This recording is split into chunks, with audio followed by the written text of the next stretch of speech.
Cette vidéo vous montrera l'installation de notre pierre combo. Cela inclut un mélange de pierres de champ et de pierres de lisière.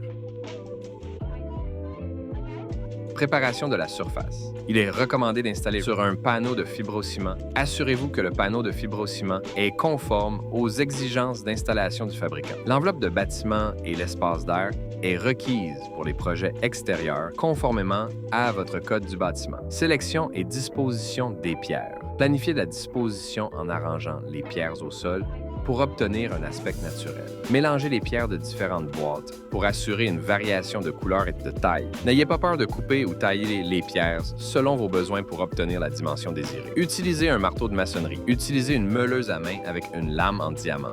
Utilisez une scie à onglet avec une lame en diamant. Vous pourrez cacher les côtés taillés plus tard avec du mortier.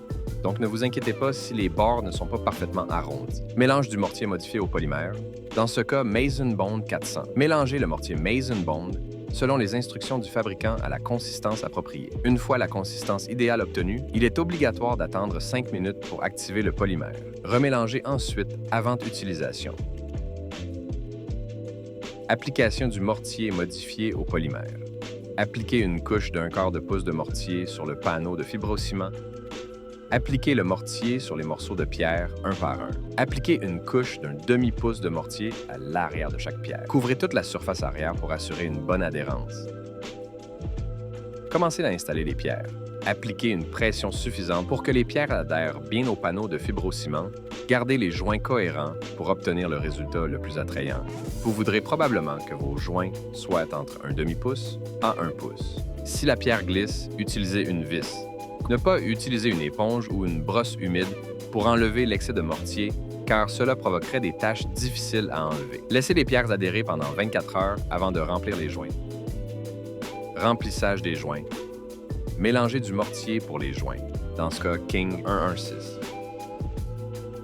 Assurez-vous d'obtenir la consistance appropriée du mélange. Il doit être facile de presser le mortier du sac. Si vous avez utilisé des vis pour maintenir la pierre, retirez-les avant de remplir le joint. Une fois toutes les pierres placées, remplissez les joints avec un cône en maçonnerie. Pendant cette étape, vous pouvez cacher les bords taillés. Attendez que le mortier prenne. Une fois que les jointiers de mortier sont fermes et secs au toucher, utilisez une baguette de bois ou un fer à joint pour compresser le joint. Nettoyage.